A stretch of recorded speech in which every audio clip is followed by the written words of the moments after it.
Welcome to Jackie cinemas. Jackie சினிமாஸில் இந்த எபிசோடில் பாயிண்ட் பிரேக் ஹாலிவுட் திரைப்படத்துடைய வீடியோ விமர்சனத்தை பார்க்க போகிறோம். 1991 வந்து பாயிண்ட் பிரேக்ன்ற இதே பெயரில் ஒரு படம் வந்தது. அது வந்து கெனி ரூவிஸ், ஸ்பீடு ஹீரோ வந்து கெனி ரூவிஸ் வந்து நடிச்சிருந்தார். சுமார் 24 வருடங்களுக்கு பிறகு திரும்ப பாயிண்ட் பிரேக் அதே இதில் வந்து அதே மாதிரியான ஒரு அடிநாதமான அந்த கான்செப்டை மட்டும் வச்சுக்கிட்டு இந்த திரைப்படத்தை வந்து பண்ணியிருக்காங்க. இந்த திரைப்படத்தினுடைய கதை என்னன்னு பார்த்தீங்கன்னா, எல்லோரும் மாதிரி வேலைக்கு போகிறோம், எல்லோரும் மாதிரி சாகிறோம்.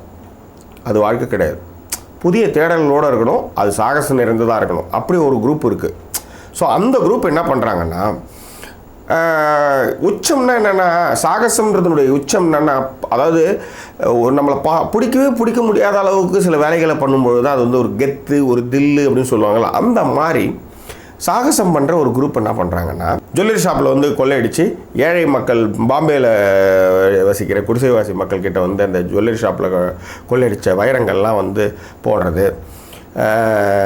அமெரிக்காவுடைய பணம் வந்து டாலர்ஸ் வந்து ஃப்ளைட்டில் போயிட்டுருக்கிறப்ப அந்த ஃப்ளைட்டு உள்ளாரியே போய் அந்த பணக்கட்டுகளை வந்து ஃப்ளைட்லேருந்து எடுத்து அதை கொலம்பியாவில் வந்து குக்கிராமத்தில் மக்கள் வந்து ரொம்ப ரொம்ப கஷ்டப்படுற மக்கள்கிட்ட இருக்கிற இடத்துல வந்து அந்த பணத்தை வந்து தூவ வச்சு அவங்க வந்து அந்த சாகசம்லாம் பண்ணுறாங்க. இது யார் பண்ணுறாங்க, என்ன பண்ணுறாங்கன்ட்டு பெரிய தலைவலியாக FBI யோசிச்சுட்டு இருக்கிறப்ப இதே மாதிரி சாகசம் பண்ணுற ஒரு ஹீரோ, அவன் தான் FBIயில் இருக்கிறான். அவனுக்கு வந்து ஒரு சரியான கேஸ் இல்லாமல் இருக்கான். அவன் சொல்கிறான், இந்த கேஸை நான் எடுத்து இதை நான் வந்து ஜெயிச்சு காமிக்கிறேன், யாருன்னு நான் கண்டுபிடிச்சி காமிக்கிறேன்ட்டு.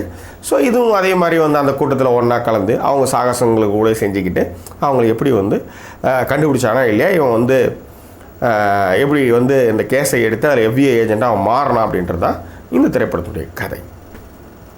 பொதுவாக இந்த மாதிரி சாகச திரைப்படங்களில் வந்து 3 விஷயங்கள் ஒன்றாக இணைய வேண்டும். ஒன்று வந்து சினிமோகிராஃபி. ஏன்னா நடிச்சிருவாங்க, ஏன்னா ஆர்டிஸ்ட் வந்து எப்படியா இருந்தாலும் வந்து ஒரு எக்ஸ்பீரியன்ஸ் ஆர்டிஸ்ட் தான் எடுத்து போடுவாங்க, அதில் ஒன்றும் பிரச்சனை இல்லை. ஆனால் நடிச்சிட்டா கூட சினிமோகிராஃபி, மியூசிக் அண்ட் எடிட்டிங், இது 3 ஒரு நேர்கோட்டில் வரும்பொழுது தான் இந்த மாதிரி சாகச திரைப்படங்கள் வந்து ரசிக்க வைக்கும். ஸோ இந்த திரைப்படத்துக்கு வந்து ப்ளஸ்ன்னு பார்த்தீங்கன்னா சினிமோகிராஃபி. ஸோ இந்த திரைப்படத்தை வந்து இயக்கியிருக்கிறவர் வந்து எரிக்சன் கோ, அவர் தான் இந்த திரைப்படத்தை வந்து இயக்கியிருக்கார், இயக்குனர். அவரே வந்து இந்த திரைப்படத்துக்கு சினிமோகிராஃபி அவர் பண்ணியிருக்காரு. ஸோ இந்த படத்தை நீங்கள் 3Dயில் பார்க்கும்பொழுது ஃபண்டாஸ்டிக்கான ஒரு லொக்கேஷன்ஸ், சாகசத்துக்காகவே அவங்க வந்து தேர்ந்தெடுக்கிற இடங்கள்லாம் நீங்கள் வந்து வாழ்க்கையில் நீங்கள்லாம் நேரில் போய் கூட நீங்கள் பார்க்க முடியாது. ஸோ அதன் மாதிரியான லொக்கேஷன்ஸில் வந்து அவங்க வந்து அந்த திரைப்படத்தை வந்து எடுத்திருக்கிறாங்க. நிச்சயமாக ஆக்ஷன் ரசிகர்கள் வந்து இந்த திரைப்படத்தை வந்து அவசியம் கண்டுகளிப்பாங்க. ஸோ இந்த திரைப்படத்துக்கு ஃபேண்டாஸ்டிக்கான மியூசிக் போட்டிருக்காரு ஜாக்கி 11. அதன் பிறகு வந்து இந்த திரைப்படத்துக்கு வந்து எடிட்டிங் வந்து ஃபஸ்ட் கிளாஸ் எடிட்டிங். அதாவது மிக முக்கியமாக வந்து பனிசர்க்கில் வந்து வரும்பொழுதும் சரி, அது வந்து அதுக்கான ஷார்ட்ஸ்லாம் எடிட் பண்ணியிருக்கிற விதம் வந்து அவ்வளோ அற்புதம். இந்த திரைப்படத்திற்கு வந்து 3 பேர் வந்து எடிட் பண்ணியிருக்காங்க. John Duffy, Gerald greenback and then Tom Nobel. இவங்க வந்து 3 பேருமே எடிட் பண்ணியிருக்காங்க. நம்ம ஊரை பொறுத்தவரையிலும் எடிட் பண்ணாங்கன்னா ஒரு பேர் தான் வரும். ஏன்னா உயிரை கொடுத்து எடிட் பண்ணியிருப்பான், பேர் பார்த்தா ஒரே ஒரு பேர் தான் வரும், அவங்களுக்கான கிரெடிட்ஸ் கொடுக்க மாட்டாங்க. ஸோ இங்கே அப்படி கிடையாது, 3 பேர் எடிட் பண்ணியிருக்காங்க. ஏன்னா அந்த எடிட்டிங்கை ஏன் நான் குறிப்பிட்டு சொல்கிறேன்னா, ஈச் அண்ட் எவ்ரிதிங்கை ரசிக்கிறதுக்கு வந்து அந்த திரைப்படத்துக்கு வந்து எடிட்டிங் மியூசிக்கும் தான். ஸோ அந்த மாதிரி ஒரு அற்புதமான ஒரு பேக்கேஜாக இந்த திரைப்படம் வந்து கொடுத்துருக்காங்க. ஸோ நெவர் மிஸ் இட் இந்த படத்தை.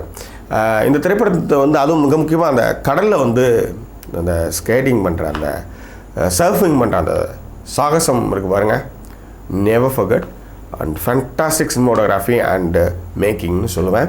பட் விமர்சன ரீதியாக இந்த திரைப்படம் வந்து கொஞ்சம் தொய்வுகளை கொடுத்திருந்தாலும் கூட நம்ம ஊருக்கு வந்து ஆளை இல்லாத ஊருக்கு இழுப்பு பூச்சாக்கறன்ற மாதிரி நம்ம ஊருக்கு வந்து இந்த திரைப்படத்தை வந்து அவசியம் பார்க்கலாம். இந்த திரைப்படத்துக்கு ஜாக்கி சினிமாஸுடைய மதிப்பு 5க்கு 3.